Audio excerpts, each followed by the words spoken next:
20% of your efforts lead to 80% of your results. So, let's say you have the goal of reaching 10,000 wishlists on Steam within 1 year. And during that time, you're prepared to spend 100 hours on marketing. From those 100 hours, maybe 20 of them are well spent. The rest is not worth the effort or time. So the best thing to do is to cull those 80 hours and focus them on something else, such as the same type of marketing or more game development. In this video, I'm going to focus on the 20%. But first, let's identify what the inefficient 80% is.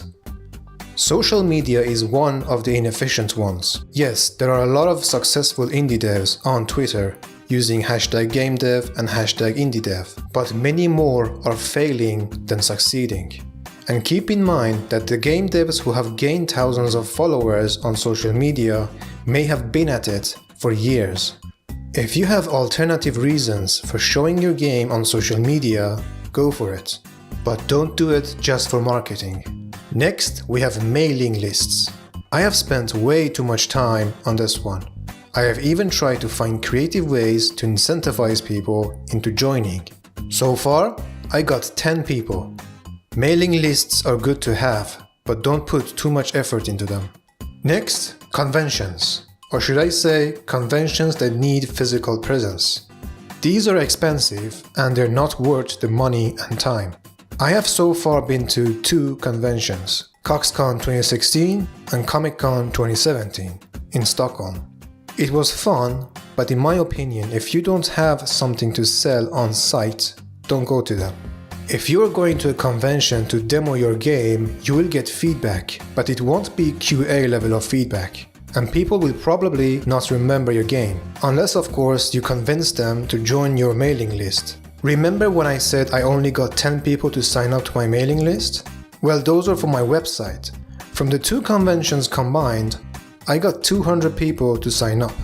But was it worth the price? Well, I had fun, so I'm going to say yes. But in truth, if gaining visibility is your only intention, there are better places to spend your money. Alright, let's talk about the 20%, or as I like to call them, the big 3. Number 1 is r/gaming. This subreddit is the king. If you go to r/gaming and type in the sentence, I quit my job or I dropped out of college, you will see many posts with 100,000 upvotes from random game developers. These successful posts have most likely raked in hundreds if not thousands of wishlists within 48 hours. When you post on r/gaming, there is a 99% chance of success.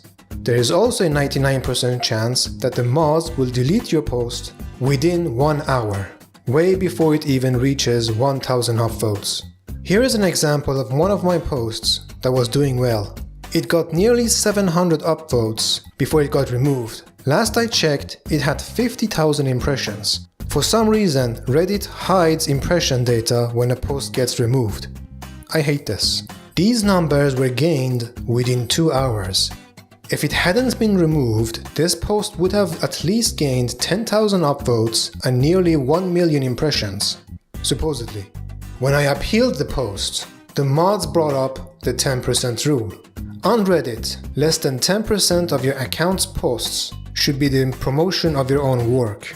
Keep in mind that this rule applies to all your posts, to all subreddits. Basically what this means is that if you post on r/gaming, the mods will check your post history and look for anything that resembles self-promotion.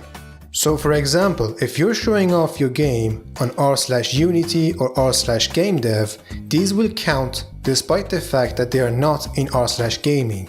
This applies to anything that is related to your own content. So even if you're posting your work in other subreddits just to get feedback, it still counts as self-promotion. To make this work, you need to be a Reddit user and not a Reddit abuser. But of course, there is another hidden rule. If your game is mediocre, or the mods simply don't like your face, they might remove your posts anyway. And yes, this will be based on subjective opinion. A mod may not like your game style, or genre, or some political opinion you wrote on some other subreddit. In other words, the mods are nitpicky and biased. Alright, let's move on. Game events, such as Steam Next Fest, OTK Game Expo, and so on. These are mostly free events, and there are at least 10 to 20 of them per year. And each one will get you hundreds or thousands of wishlists. There is a Discord called How to Market a Game. If you go to the upcoming events or event reminder part of the Discord, you will see a pinned message of a Google spreadsheet that has all noteworthy events and festivals listed in it. Also, the Discord will alert you 7 days before the deadline of each event, but you have to give yourself the event's reminder role. These events are relatively low effort. Once you have enough marketing material, you can apply to them, and if they approve your game, you will most likely need to provide them with a never-seen-before trailer.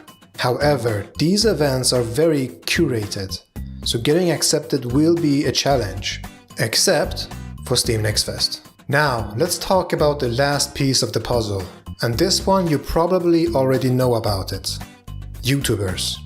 Even though this is the most known way of marketing for indie devs, most devs do it wrong. See, there are a lot of gaming YouTubers out there, and streamers, but 90% of them are not going to cover your game. You have to find the ones that are interested in your genre and style. The best way to do this is by looking for games that are similar to your own game and have been released recently, and see who has covered them.